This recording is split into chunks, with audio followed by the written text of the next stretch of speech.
أما بعد قال الله تبارك وتعالى يا أيها الذين آمنوا اصبروا وصابروا ورابطوا واتقوا الله لعلكم تفلحون صدق الله العلي العظيم وقال النبي صلى الله عليه وسلم بعثتم ميسرين ولم تبعثوا معسرين او كما قال عليه الصلاة والسلام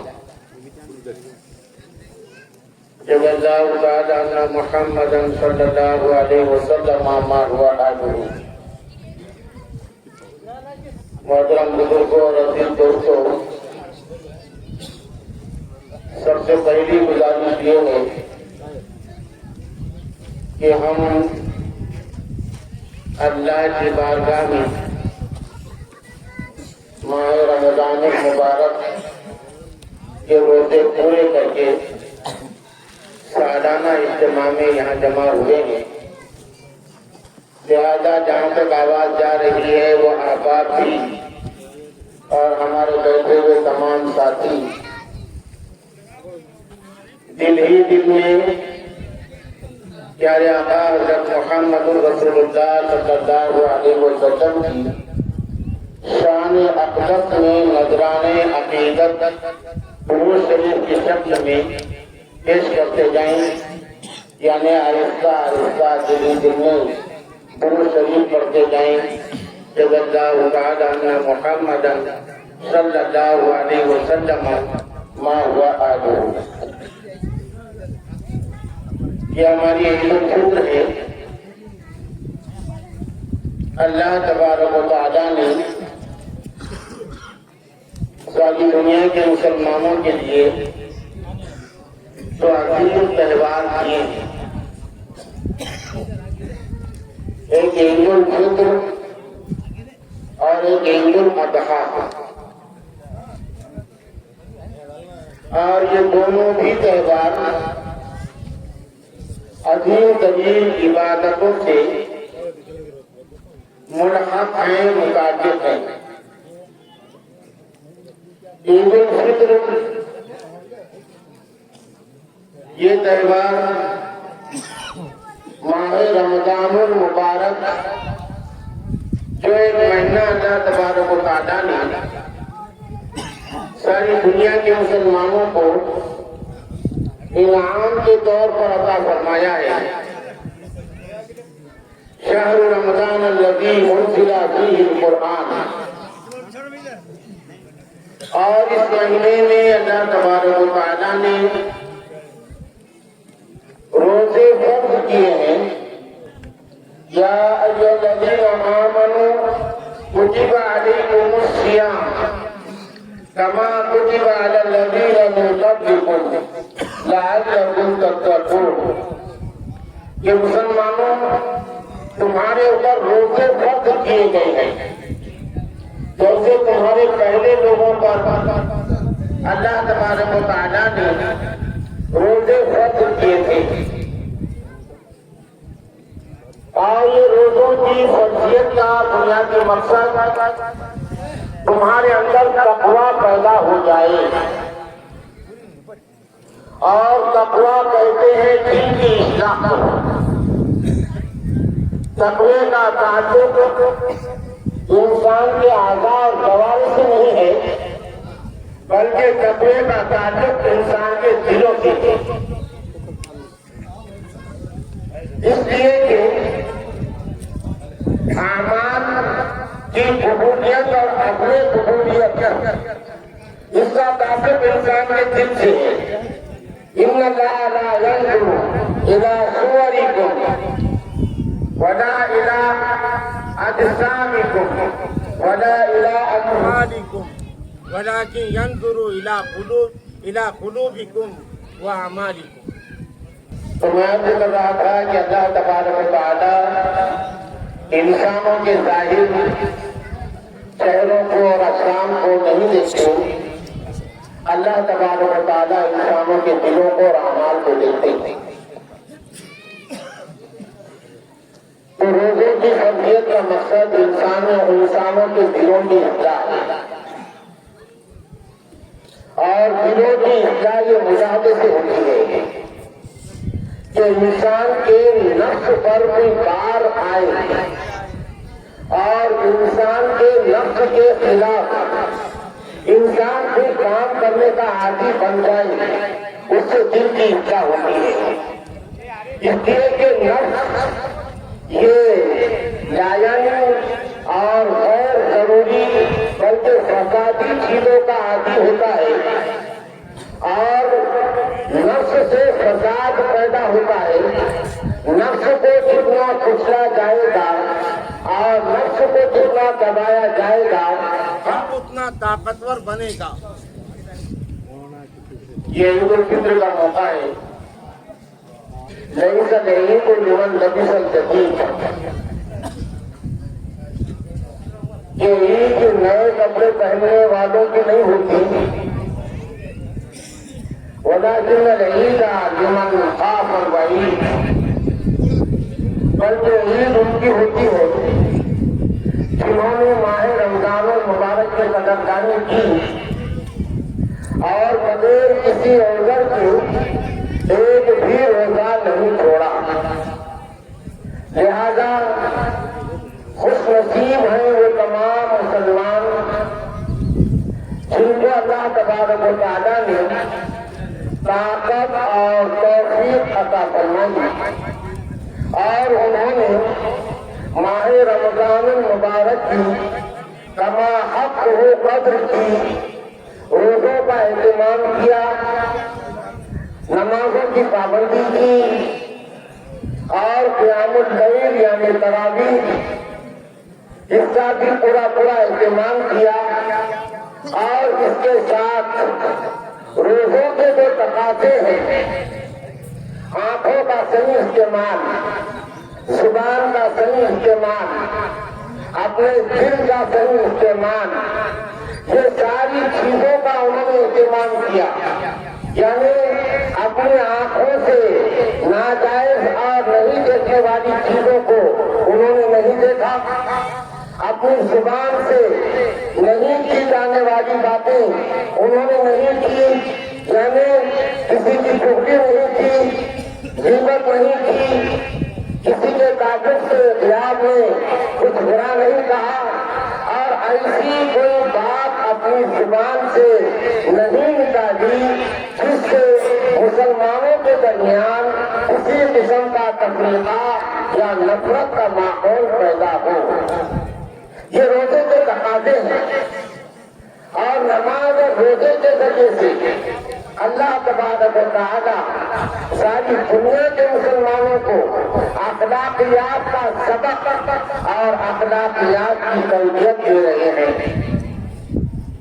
کہ قل ان صلاتی و نسکی و محیای و مماتی للہ رب العالمین، کہ مسلمان پورا کا پورا یہ اللہ تبارک و تعالیٰ کے لیے ہے، اس کا وجود اللہ تبارک و تعالیٰ کے لیے ہے، اور دنیا میں مسلمانوں کا وجود یہ انسانی سلامتی کا سب سے بڑا باعث ہے، اس لیے کہ ہمارے پاس اسلام ہے، ہمارے پاس میں قرآن کریم ہے، ہمارے پاس میں پیارے آقا حضرت محمد رسول اللہ صلی اللہ علیہ وسلم کی ذات اقدس اور سیرت طیبہ ہے۔ اس لیے دنیا کے لیے ہم امن کا سبق رہیں گے، دنیا کے لیے ہم ایک انسانی وجود جو حقیقی ہوتا ہے اس شکل میں ہم دنیا کے سامنے رہیں گے، دنیا کے اوپر اثر ہوگا تو ہمارا ہوگا۔ زیادت فساد فی البر والبحر بما کسبت ایدی الناس، دنیا کے اندر اگر اچھے حالات بنتے ہیں تو اس کی وجہ مسلمانوں کے اعمال ہوتے ہیں۔ اعمالکم اموالکم،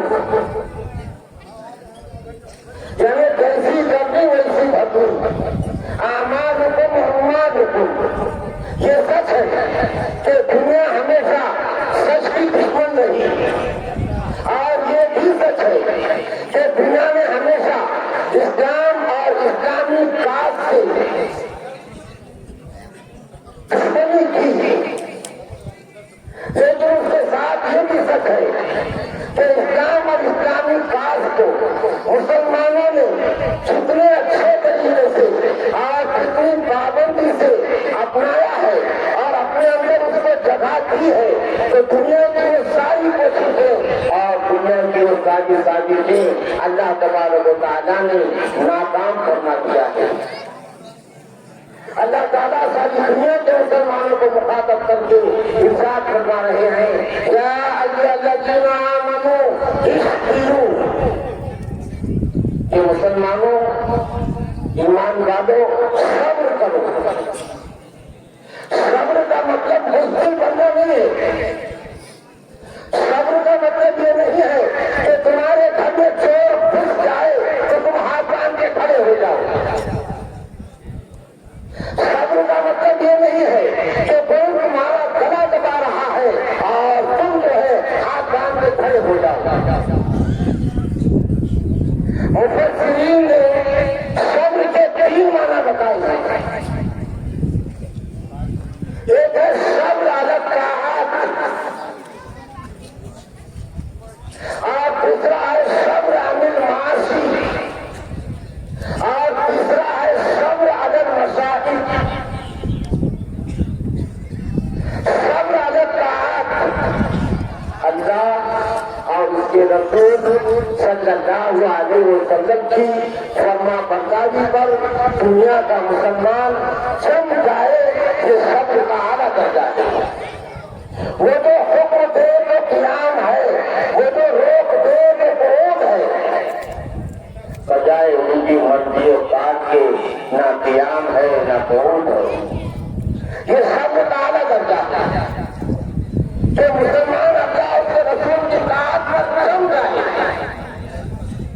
اللہ نے کہا کہ مسلمانوں روزے فرض ہیں، ایک بھی مسلمان روزہ نہ چھوڑے۔ اللہ نے کہا کہ ہر مسلمان کو نماز کو فرض کیا گیا ہے، مسلمان نمازوں کا انتظام کرے۔ اللہ نے کہا کہ کونوا مع الصادقین، خبردار مسلمانوں جھوٹے منافق ہوتے ہیں، مسلمان جھوٹا نہیں ہوتا، مسلمان سچ بولنے کا عادی بن جائے۔ اللہ نے کہا کہ لا یغتب بعضکم بعضا، مسلمانوں غیبت کرنا حرام ہے، تمہارے اوپر یہ حرام ہے کہ تم ایک دوسرے کی غیبت کے عادی بن جاؤ۔ اللہ کے نبی نے کہا کہ لا يدخل الجنة قتال، چور خوری کرنے والا یہ جنت میں نہیں جائے گا، تو مسلمانوں کا کام ہے تو چوری سے بچ جائے۔ اللہ نے کہا کہ یغضون ابصارهم ويحفظوا فروجهم، کہ مسلمانوں راستے سے چلتے وقت اپنے گناہوں کا ناجائز استعمال مت کرو، کہ مسلمان جوان اپنے گناہوں کی حفاظت کرنے والا بنے، اور مسلمان مرد عورتیں اپنے سب گناہوں کی حفاظت کرنے والی بنے۔ یہ اللہ کے احکام ہیں۔ ٹھیک ہے، دنیا کے اعتبار سے اندھی اور بہری حکومتوں کو سمجھانے کے واسطے احتجاج کے مختلف طریقے ہوتے ہیں، اور احتجاج کرنا ملک میں رہنے والے ہر شہری کا جمہوری حق ہے، لیکن تکلیف یہ ہو رہی ہے کہ مسلمان ایموشنل اتنے جلدی ہو رہا ہے کہیں بھی کہ وہ جس پر پیسہ نہیں لگتا، جس پر محنت نہیں لگتی اور جس سے کوئی جوکب نہیں ہے، ایسی چیزیں علماء کی بہت جلدی سن رہا ہے، بہت جلدی سن رہا ہے۔ ابھی وقت ایک دن لائی گورنمنٹ میں نیا چارج لائے پرانے ٹھکانے، یہ پرانی شکایتیں ہیں، ان کو کرنے کے کام نہیں کرنے کی، ان کو کرنے کے کام نہیں کرنا ہے۔ ملک میں کروڑہا نوجوان بے روزگار ہے اور وہ مزدوری کو ترس رہا ہے، اور حکومت اندھی بن گئی، وہ نوجوانوں سے ان کو کوئی لینا دینا نہیں ہے۔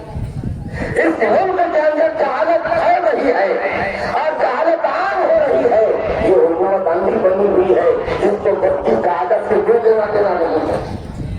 وہ ملک جس کو ہمارے بزرگوں نے اولیاء اور صادق سنتوں نے ایک پریم مندر بنایا تھا اور محبت کی جگہ بنایا تھا، جہاں مسلمان ہندو کا احترام کرنے والا تھا اور ہندو مسلمان کا احترام کرنے والا تھا، عید ہوتی تو ہمارے ہندو بھائی وہ مسلمانوں کو مبارکباد کیا کرتے تھے. آج بھی یہ رونق زندہ ہے لیکن ختم ہوتی جا رہی ہے اور اس کے ختم کرنے میں جو حکومتوں کا ہاتھ یہ اپنی جھوٹی کرسی کو حاصل کرنے کے لیے اور اپنی جھوٹی کرسی کے بقا کے واسطے انسان کے اندر لڑائی اور نفرت کا ماحول پیدا کر رہے ہیں جس سے ان کو کوئی لینا دینا نہیں ہے. اور یہ کہہ رہے ہیں کہ ہم مسلمانوں کی بھلائی کے لیے وقت بتا رہے ہیں. ارے جب مسلمان نہیں کہہ رہا ہے تو ان کی بھلائی کرنے کی تم کو کیا ضرورت ہے؟ ان کی بھلائی کرو، ان کے جوانوں کو نوکریاں دے کر، ان کی بھلائی کرو، ان کے تعلیم کا صحیح انتظام کر کے. انسانوں کی بھلائی کرو، انسانوں کو باہم دوست بنا کر کے جو کمیونٹی اور جو طبقہ اور جو ملک میں رہنے والا ہمیں ایک جماعت یا ایک مذہب سے تعلق رکھنے والے لوگ جب کوئی قانون نہیں چاہتے تو زبردستی وہ قانون تھوپنے کی دونوں کا ضرورت ہے. اور وہ چیز کہ زید نے مسجد کے واسطے اپنا پلاٹ دیا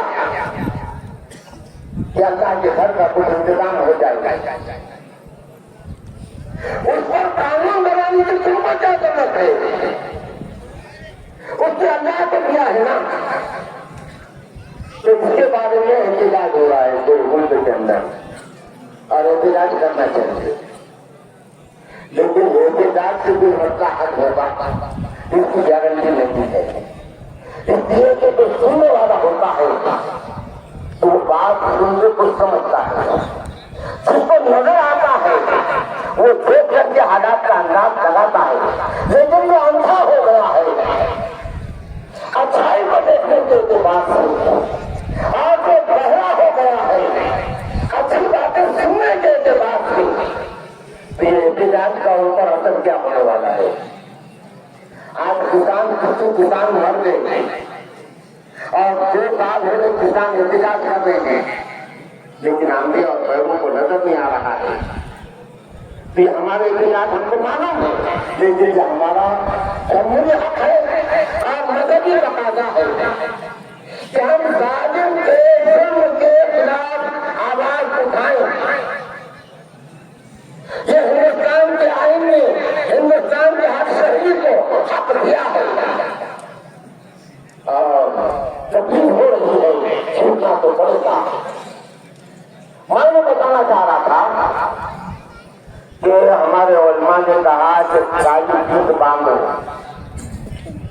جماعت دن بھی اور ان کا دن بھی. تو ہمارے نوجوانوں نے بہت اہتمام کیا. ایسے نوجوانوں نے جن کو میں نے دیکھا ہٹے کٹے نوجوان انہوں نے رمضان کا روزہ نہیں رکھے لیکن جیسا ہی کالی کی بات آئی تو بڑی بڑی کام کی مسجد میں آئی. تو پہلے یہ ہونا چاہیے اللہ کو ہم راضی کریں گے تو مسائل حل ہوں گے اور اللہ اگر ناراض ہے ہمارے سے ہم لاکھ دنیا میں ختم کریں کچھ ہونے والا نہیں ہے. تو پہلی چیز ہے سب راجت کا ہاتھ اللہ اور اللہ کے رسول صلی اللہ علیہ وسلم کی فرما برداری اور اطاعت پر جم جانا اور دوسری چیز ہے صبر علی المعاصی یعنی گناہوں سے رک جانا، گناہ کے قریب نہیں جانا. اور تیسری چیز ہے صبر عدم مسائل مصیبتوں پر صبر کرنا. اللہ تبارک و تعالیٰ سمیع اور بصیر ہے. اللہ تبارک و تعالیٰ سب دیکھ رہے ہیں. اللہ کی وہی طاقت ہمارا ایمان ہے، آج بھی ہے اور ہمیشہ رہے گی. وہ طاقت اللہ کی مدد میں ہوتی ہے. اللہ کی وہی طاقت آج بھی ہے اور ہمیشہ رہے گی. جو جلوہ انہوں نے کسی جگہ بتایا تھا جہاں ان کے کلام کی گستاخی ہو رہی تھی، راتوں رات اللہ نے اس بستی کے زمین میں دھنسا دیا تھا. اللہ کی وہی طاقت ہے لیکن مسئلہ ہے مسلمانوں میں خون آتی نہیں ہے، محبت کا جھوٹ باقی نہیں ہے. نماز روزہ قربانی و حج یہ سب باقی ہے, جو باقی نہیں ہے. ورنہ یہ دنیا ہے, آج ہندوستان کی زمین ہے, آج اس دنیا کے مختلف ملکوں مختلف ممالک ہیں. دنیا نے ہمیشہ یہ کوشش کی قبیلہ کا کہا اصل سے قائم روز, یعنی مسلمانوں کو پریشان ہونے کی ضرورت نہیں ہے, آپ کرنے کی بھی ضرورت نہیں ہے کہ سبھی کا کار رہا اصل سے قائم روز شراب مصطفی سے شراب مجاہدی. چنگیز خان کے خاندان نے طے کیا تھا کہ ہم دنیا سے مسلمانوں کو ختم کر دیں گے. چنگیز خان دنیا کی تاریخ کا ایک بڑا ظالم, شاگر اور قتال انسان,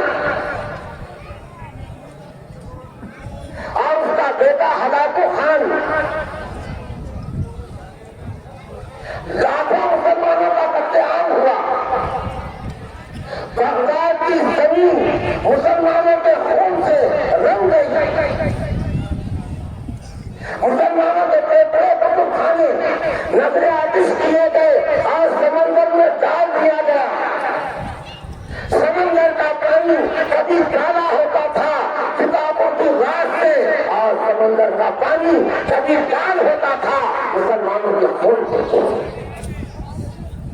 لیکن کیا کبھی ہم نے تاریخ کا مطالعہ کیا یہ حالات مسلمانوں پر کیوں آئے تھے؟ اللہ نے مسلمانوں کو حکومت دیا تھا, اور ساری دنیا کا بادشاہ بنا مداخلت غیر مسلمان کا. اس نے اپنے فرض کو نہیں نبھایا. چند بادشاہ گزرے ہیں ان کی تاریخ کسی کو معلوم نہیں ہے, تو وہ اپنی روٹی سیکھنے کے لیے ان کو بھی برا کرتے ہیں, لیکن وہ بادشاہ اچھے گزرے ہیں. ان کی تاریخ پڑھے ہمارے ہندوستان میں شمس الدین التمش, محی الدین اورنگزیب عالمگیر اور کچھ ایسے بادشاہ گزرے جنہوں نے سارے انسانوں کو ایک ساتھ لے کر کے چلایا, تمام مذاہب کا احترام کیا. پر ایسے بادشاہ ہونے کے مسجد کا اگر انہوں نے قائم کیا ہے تو مندروں کو بھی انہوں نے قائم کیا ہے. یہ تو ایک راجکارن کا جھوٹا فریب ہے جو انسانوں کو ڈرانے کے واسطے ایک قوم کے جذبات سے کھیل رہا ہے اور دوسری قوم کو ظلم کا نشانہ بنا رہا ہے. ورنہ تاریخ کی سچائی اور تاریخ کی حقیقت یہ نہیں ہے جو وہ کہتے ہیں. لیکن اکثر بادشاہ مسلمان ناقوت انگیز گزرے تھے, اور مجموعی طور پر مسلمان قوموں نے بھی اپنے وقت کو نہیں نبھایا. اللہ تبارک و تعالیٰ نے مسلمانوں کو سزا دی, جہالت بتا دی ذلت والقہر بما کسبت ایدی الناس.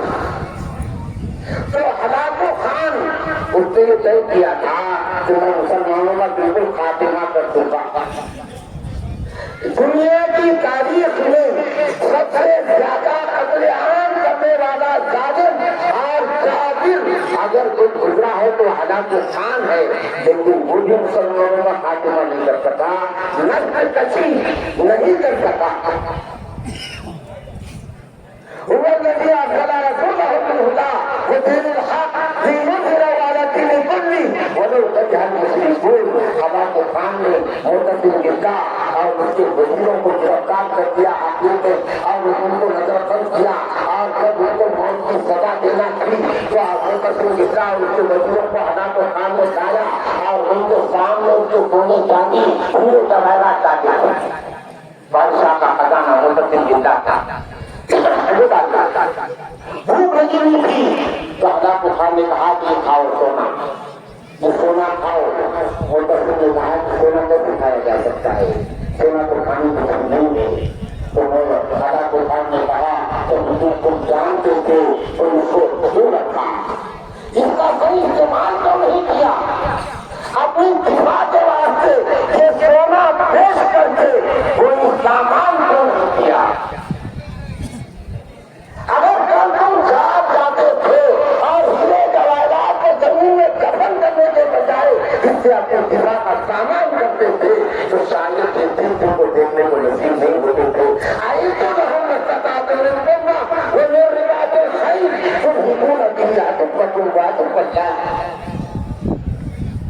اللہ کے نبی صلی اللہ علیہ وسلم نے فرمایا المؤمن القوی خیر عند اللہ من المؤمن الضعیف. گٹکا کھانے والے جوان سے گٹکا نہیں کھانے والا جوان اللہ کے نزدیک بہتر ہے. سگریٹ پینے والے جوان سے سگریٹ نہیں پینے والا جوان اللہ کے نزدیک بہتر ہے. ناجائز طاقت کا استعمال کرنے والے جوان سے ناجائز طاقت کا استعمال نہیں کرنے والا جوان اللہ کے نزدیک بہتر ہے. ماں باپ کے سامنے اور بڑوں کے سامنے آنکھیں نیچے رکھنے والے جوان سے آنکھیں دکھانے والے جوان آنکھیں دکھانے والے جوان کے مقابلے میں یہ جوان بہتر ہے. اللہ کے نبی صلی اللہ علیہ وسلم نے ارشاد فرمایا کہ مسلمانوں تم میں سے چھوٹا بڑوں کی عزت کرتا ہے اور تم میں سے بڑا چھوٹوں کو شفقت کرتا ہے اور تم میں سے مسلمان اپنے علماء اور دینی رہنماؤں کی قدر کرتے ہیں. یہ اللہ رب العالمین کے نزدیک بہتر ہے. من لم يرحم صغيرنا ولم يمثل علماءنا ولم يعبر كبيرنا فليس منا. یہ ہماری تہذیب نہیں ہے کہ کسی جوان کو کوئی بڑے نے کہا تو بیٹے نے مت کر اور وہ جوان کر رہا ہے. یہ ہماری تہذیب نہیں ہے.